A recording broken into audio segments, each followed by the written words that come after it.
Robert, how did you find out you were the player of the week, and who have you told so far? I actually seen it. I got a notification while I was in class about it. Seen it on Twitter, so haven't really got to say anything too much about it. My mom found out before I did and posted it already, so that's pretty funny. But yeah, I found out in class. What did she have to say about it? My mom's always, been my biggest fan. I kind of get mad at her sometimes because, she loves to flaunt me around, and as a parent, that's what I mean. You can't expect nothing less. But she's super excited. Very, very, very, intrigued about it. You sometimes have to ignore an email or two where she's sending you articles about yourself or clips or something like that. Yeah, but my mom learned. She learned to not do too much of it. My mom really wants me to focus a lot on football and the game and the task that's at hand. So she'll before she sends it to me, she'll put it out on social media for other family back home and people that she likes to see it. You were making fall camp plays, and you kind of came in and were able to make an impact right away. But when did you really start to get comfortable or play at the level you feel like you play at? Well, I believe coming in here during the summer, doing 7-on-7 with the team helped out a lot. It got me able to learn the defense. Watching film with Coach O during the summer to learn the playbook helped me going into fall camp. So I felt like that when fall camp first started, I could try to make an impact as fast as I can and just make plays while I'm out there. Obviously, running one back is a big part of your identity, what you like doing on the football field. Do you remember when you first returned a kick for a touchdown, or in Pop Warner, did you ever do it multiple times in a game or anything like that? Yeah, Pop Warner was probably my most exciting time when he came to run back kicks. I remember when I played for it was a spring season, not even during Pop Warner. I played for the San Jose Steelers, and I ran 3 kickoffs back in one game. So that was probably my biggest moment. And then going into my freshman year and sophomore junior year, I've been able to get a couple of returns back. Do you notice the vibe on the sideline or just within the team change kind of instantly after a 100-yard kickoff return like that? Oh yeah, it was exciting. To me, it was crazy. I see our fans were going nuts in the stands. That's why I love our fans. They travel everywhere, and they give us probably the most joy when it's out there playing. But watching Coach Mealy, seeing how excited he was after that, it was crazy. And the sideline was exciting, and all my brothers are happy out there. So it was a good feeling. What is that fan support like now that you guys are in this 5-game winning streak? I mean, what do you hear from people at school, just things like that? The fan. I love the fans here at Washington State. They're very enthusiastic. Through the wins or the losses, they're with you. People at school, it's fun to have classmates and teachers, showing you in the classroom, asking you a lot of questions about the game, and it's just exciting. Real good environment. James Williams say anything about that spin move of yours? I didn't even really get to talk about James. I seen him today, and he just he dapped me up about it. Is that part of your repertoire, or did he kind of inspire that? It was just instincts. Whether it was going to be a juke move or a spin move, I had to make some kind of move. So it was just instincts. So kick return is obviously one of the more physical parts of the game.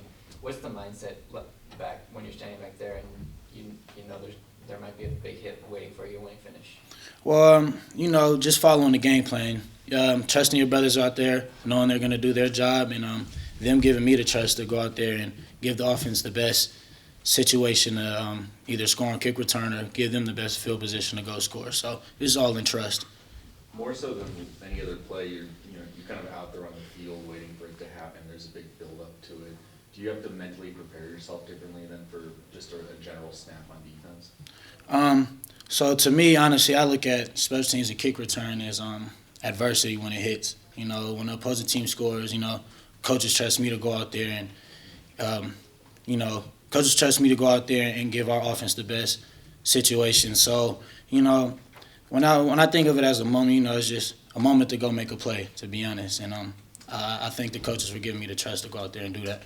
Is there anything you do to get yourself ready mentally or psych yourself I just tell my, I ask God to place His hand on me, and my mindset going out there is, try to get as far as I can, run as far as you can.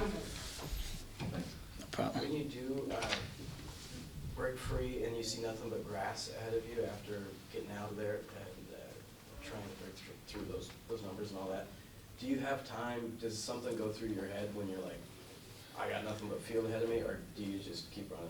Well, when it happened this game, it was just like, man, am I really gone? So I took a couple looks back as I was running, and I was like, man, I'm really about to score. So, it's an exciting feeling.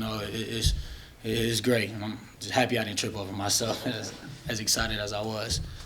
Any questions on the line for Robert Taylor? Hey, Rob, it's Steph. I was wondering if you saw the Seahawks-Cardinals game last night and whether, as a defensive player, if you have any thoughts on that and how it ended. I actually did.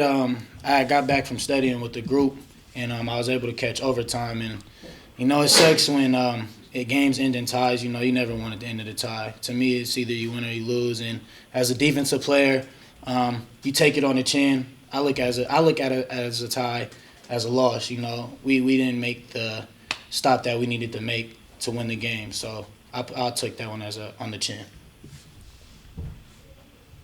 Okay, and then about the game this week, you guys are once again facing, a team with an uncertain quarterback situation. How do you kind of prepare for that going into it? Are you guys used to now looking at different quarterbacks when you're watching film because of the last couple games as well? To be honest, we try not to focus on who's going to play and who's not. We rely on our scheme and what we do defensively as a team to know we're going to put ourselves in the best situation possible while we're out there on the field, and that's playing downhill, straight into the ball, and getting takeaways. Okay, thank you. No problem. Any other questions on the line for Robert Taylor? Okay, I'm back in the room. I don't want to put this on defense because it's a team thing right now, but what's happening at the end of these games? Earlier in the year, you guys were having slow starts, and now it seems like you're getting out the big leads and letting teams come back into it. How do you sort of stop that? Like Maul said, it's like, putting your foot on their throat, We emphasize that on the sideline a lot. Playing 60 minutes. These last couple of games, we haven't been able to play the full 60, but we've done enough to get the job done. And I think when it comes to stopping it, it's more everybody getting inside their mind, to finish. If whether we're up 25, 28, 30, and if we're down 25, 30, it's just on us to finish. So, just getting that in your head to finish. Everybody do their job the right way and just go finish. Do you guys make a conscious effort not to let these, 5 wins in a row, pretty big wins, do you make a conscious effort not to let that kind of get to your heads, let that success? I think so. Coach Leach, does a great job with us and letting, does a great job with us, telling us, not to focus on that. Everybody on the team's been on the losing side before with the bad records. I myself been on a losing team, so we all know what it feels like. So we can never get ahead of ourselves. We just got to continue to focus on us and what we do to get better each and every week. Oregon State is in the middle of kind of a tough season, but how much more dangerous does that make them? Maybe a team with. Winning in the Pac-12 is never easy. And as I've seen throughout these weeks, and anything can happen any Saturday, especially in the Pac-12. So, Oregon State, I look at Oregon State as I look at playing Alabama, and I feel like that's the mindset we all got to have on this team. And then last question from Jamal Morrow. Where did the nickname Running Back Rob come from? Is it self-proclaimed or is it did somebody else call you that? Well, in high school, one of my coaches and players on my team would always be like, man, run it back, Rob. And then when I was able to run a couple kicks back, I made my Twitter, and then it just became Running Back Rob. So I say a little bit of both.